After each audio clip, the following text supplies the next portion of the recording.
Assalamualaikum warahmatullahi wabarakatuh. Apa kabar sobat sekalian? Semoga baik-baik saja. Jumpa lagi di channel Rama teman ini. Kali ini kita akan membahas berita hangat dan masih hangat diperbincangkan, yaitu tentang desakan HMI kepada Presiden untuk mencopot Erick Thohir karena diduga manfaatkan fasilitas negara untuk kampanye. Nah, saya kira semua orang sudah tahu dan terbiasa, banyak sekali fasilitas publik yang nampang di situ, yaitu Menteri BUMN Erick Thohir, entah itu di ATM ataupun di bandara dan lain sebagainya. Dan tentu saja ini banyak sekali pelanggaran, termasuk pelanggaran etika. Nah, ini yang juga didesak oleh HMI ya. HMI mendesak Presiden agar segera menindak ya, lanjut untuk mencopot lah. Ini cuma mencopot ya, bukan menghukum ya, tapi apakah nanti bisa efektif atau ditindaklanjuti ya kita tidak tahu. Sesuai yang dilansir dari rmol.id, langsung saja kita baca dan kita ulas. Republik Merdeka, sebuah desakan untuk mencopot Menteri BUMN Erick Thohir dimunculkan Badan Koordinasi Badko Himpunan Mahasiswa Islam HMI Jabodetabek Banten. Mereka mendesak Presiden Joko Widodo untuk mencopot Erick Thohir karena diduga telah menggunakan fasilitas negara dalam melakukan kampanye politik. Kami meminta Presiden Joko Widodo untuk segera mencopot Erick Thohir sebagai Menteri BUMN karena diduga telah memanfaatkan fasilitas negara untuk melakukan kampanye, ujar Ketua Bidang Perguruan Tinggi dan Kemahasiswaan PTKP Badko HMI Jabodetabek Banten Yamin di Jakarta Sabtu 3 Desember. Menurut Yamin, pemasangan foto Erick Thohir di fasilitas Anjungan Tunai Mandiri ATM dapat diduga sebagai kampanye politik untuk menghadapi pemilu 2024. Erick Thohir ini telah dicanangkan oleh beberapa kelompok tertentu untuk maju sebagai calon presiden maupun calon wakil presiden di tahun 2024 mendatang. Sangat tidak etis kalau menggunakan fasilitas negara untuk kampanye, tegasnya. Lebih lanjut, mantan Ketua Umum HMI Komisariat Universitas Bung Karno ini sangat menyayangkan seorang Erick Thohir yang notabene memiliki kapital yang sangat besar, tetapi hanya karena syahwat politik pribadinya justru menggunakan jabatan dan fasilitas negara untuk melakukan kampanye politik. Yamin menduga munculnya beberapa kelompok kecil yang mendukung Erick Thohir sebagai capres atau cawapres 2024 berasal dari orang-orang dekat Erick Thohir sendiri. Dengan demikian, maka sudah sangat tepat apabila Bapak Presiden segera mencopot Erick Thohir dari Menteri BUMN, tegasnya lagi. Ditambahkan, alumni Universitas Nasional ini sebagai pembantu Presiden yang berada di bawah dan bertanggung jawab langsung kepada Presiden. Tidak sepantasnya Erick Thohir menyelam sambil minum air. Dalam hal ini, jabatan dan fasilitas negara digunakan sembari melakukan manuver politik untuk menjadi capres atau cawapres 2024. Kami akan mengadakan konsolidasi untuk melakukan aksi dan audensi dengan Presiden untuk secepat mungkin Erick Thohir dicopot dari Menteri BUMN karena kami tidak menginginkan apabila birokrasi Kementerian BUMN diurusi oleh orang-orang yang tidak kompeten di tengah carut marutnya bangsa hari ini, tutupnya.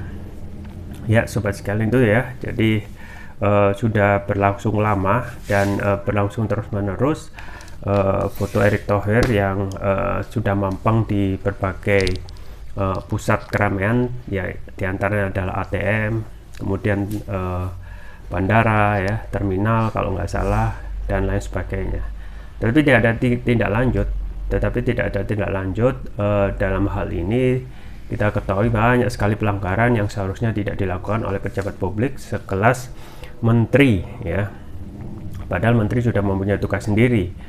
Dan kita ketahui hal yang mudah untuk Erick Thohir ya dalam hal ini kalau ingin mempunyai keinginan politik ya, misalnya ingin mencalonkan diri sebagai capres, gampang. Dia mempunyai kapital, dia juga mempunyai link yang besar ya, tinggal menggerakkan, tetapi harus keluar dulu dari menteri ya, menteri Pak, supaya tidak ada yang namanya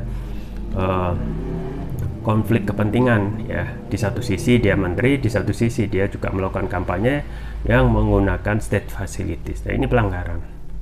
Jadi sedari awal ya, kita tidak melihat tindakan yang tegas dari pimpinan dari menteri, yaitu Bapak Presiden ya untuk menindaklanjuti ya setiap pelanggaran yang menggunakan fasilitas publik. Jadi fasilitas publik harus kita yakini itu semuanya berasal dari rakyat yang tidak boleh digunakan untuk kepentingan pribadi. Dalam hal ini tentu saja untuk kampanye ataupun menguntungkan ya kepentingan pribadi. Nah, ini sedari awal tidak ada tindakan tegas ya. Pun juga seolah ini diamini dari pemangku kebijakan atau yang berkuasa, dalam ini pimpinan dari Menteri BUMN itu sendiri. Nah, sebenarnya mudah ya, selain kalau ingin mencalonkan berniat untuk mencalonkan diri, tinggal keluar dulu supaya tidak ada konflik kepentingan dan lain sebagainya. Nah selama ini memang tidak ada ya, kita khawatirkan ya dengan adanya pelanggaran demi pelanggaran ya, ini kita khawatirkan nanti kalaupun nanti benar-benar jadi ya digait oleh salah satu parpol untuk menjadi capres atau cawapres, kemungkinan ya akan melakukan pelanggaran lagi itu sangat besar sekali. Kenapa? Karena sedari awal ya yang bersangkutan sudah menganggap biasa pelanggaran yang sudah nyata cetewelo-welo tampak di depan mata, menggunakan state facilities dan juga menggunakan jabatannya ya, trading influence untuk menaikkan posisinya ya, kalau benar dia benar-benar ingin dalam syahwatnya untuk meraih ataupun menyalonkan diri sebagai capres. Dan kita ketahui banyak sekali PR yang belum tuntas ya pada saat Menteri BUMN ini atau Erick Thohir ini dalam menjalankan fungsinya ya, khususnya untuk BUMN yang seharusnya BUMN ya, badan usaha milik negara, dan sebagian dari usaha itu adalah perusahaan monopoli yang seharusnya memberikan keuntungan lebih karena tidak ada saingan, justru yang didapat adalah malah banyak sekali BUMN yang merugi. Nah, ini persoalan. Nah, satu sisi masih ada PR dari Erick Thohir, di sisi ya fokusnya sekarang berbeda menjelang tahun-tahun politik, yaitu tahun 2024. Kita ketahui ya permasalahan BUMN dari dulu hingga sekarang sama ya, masalah inefisiensi dan juga manajemen yang tidak begitu baik, terkait juga bagaimana untuk dalam segi meraih untung dan juga strategi perusahaan ya untuk menghindari kerugian. Kita ketahui Pertamina ruginya juga nggak tanggung-tanggung sampai 191. Coba bayangkan, jadi perusahaan monopoli ya yang jarang ada pesaing yang sifatnya besar ya, tetapi bisa rugi. Itu juga seperti yang terjadi di BUMN yang lain, misalnya PLN pun juga BUMN yang lain, misalnya kereta api. Kita tidak pernah menjumpai kereta api swasta ya, semuanya rel sama satu. Tapi kenapa bisa rugi ya? Ini yang patut dipertanyakan, mengingat tidak ada rivalitas dalam melakukan bisnis di kebanyakan BUMN yang ada di pemerintah ini. Kita tidak pernah mendapatkan lawan bisnis dari saingan bisnis dari kereta misalnya, nggak ada semua.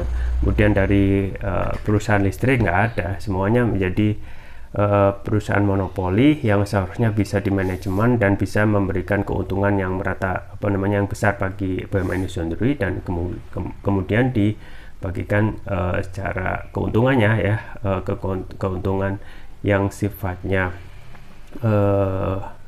strategis itu ke dalam APBN. Nah, banyak sekali ya menteri yang mempunyai syahwat politik itu justru sekarang tidak ada tindakan tegas untuk segera ya diingatkan tentang posisinya, tugasnya, dibandingkan dengan melayani syahwat politiknya ya menjelang tahun politik 2024. Contohnya Erick Thohir dan masih banyak lagi. Nah, parahnya saat ini belum ada tindakan yang tegas dari presiden, entah itu mencopot kah, ya, kemudian juga memberikan sanksi yang tegas. Supaya apa? Supaya pertama ya, tugas menteri itu ada sendiri dan bukannya nganggur, tapi ada, dan juga faktor yang tadi, kerugian itu yang juga menjadi faktor di sekian banyak problem dari BUMN yang saat ini, yang kita harapkan bisa memberikan keuntungan malah merugi. Pun juga permasalahan tentang manajemen dan inefisiensi dari BUMN itu juga patut diperbaiki ya saat ini, di mana untuk gaji para pejabat, komisaris, dan direksi dan lain sebagainya itu nilainya fantastis ya. Di satu sisi kita ketahui BUMN itu rugi, tetapi gaji itu terus menerus.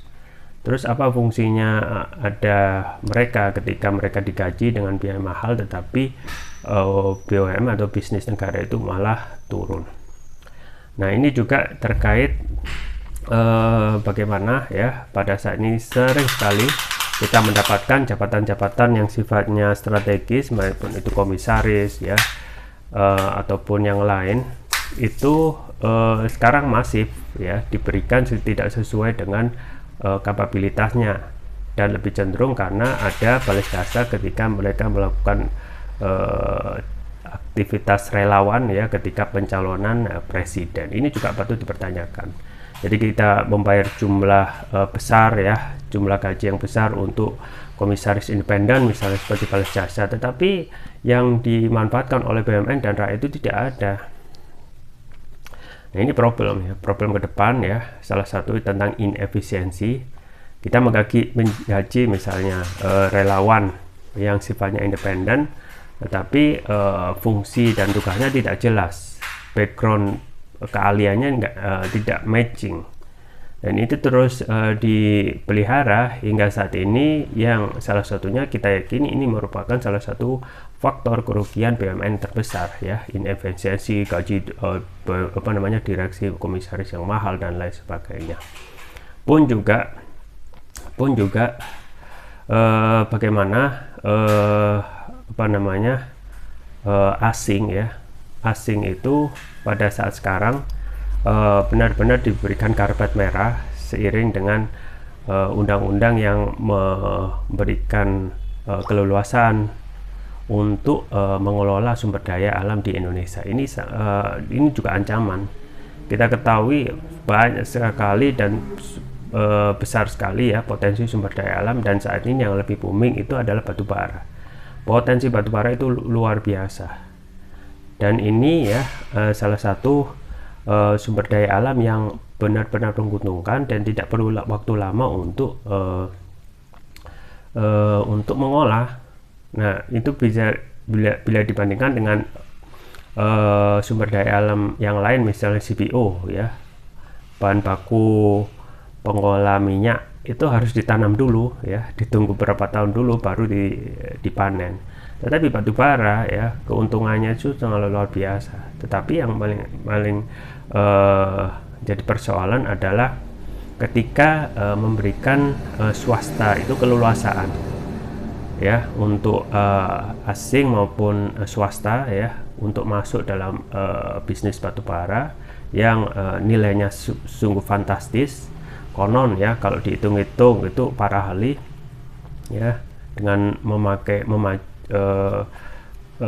berdasarkan data dari kementerian itu ya, luas tanah dan berbagai macam, didapatkan angka dengan kenaikan sekarang batu bara naik itu keuntungan bisa 65.000 ya triliun. Coba bayangkan itu, kalau kita bisa mengatur itu semua dengan baik ya, mengelola dengan sendiri, yang mengelola pemerintah, kemudian dibagi ya untuk kesejahteraan rakyat, itu sudah tidak perlu membayar pajak untuk kebutuhan dasar dari rakyat yang sifatnya elementer itu bisa gratis, pendidikan gratis, kemudian kesehatan gratis ya, kemudian juga untuk membiayai hidup ya, sama seperti di daerah wilayah yang makmur ya, seperti Uni Emirat Arab yang membiayai ya rakyatnya itu dari hidup sampai mati ya dari segala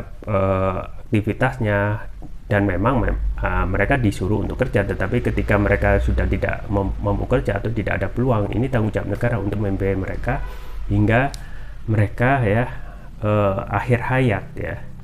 Nah ini yang tidak didapat oleh kita. Kita merupakan salah satu ya negara kaya ya, negara kaya dan subur akan sumber daya alam, tetapi semuanya itu dikelola asing-asing dan akhirnya kita hanya mendapatkan sedikit. Nah ini termasuk juga PR bagi BUMN ya, untuk dan juga pemerintah untuk lebih memprioritaskan pengelolaan sumber daya alam itu dikelola oleh BUMN ya, jangan dikelola oleh asing.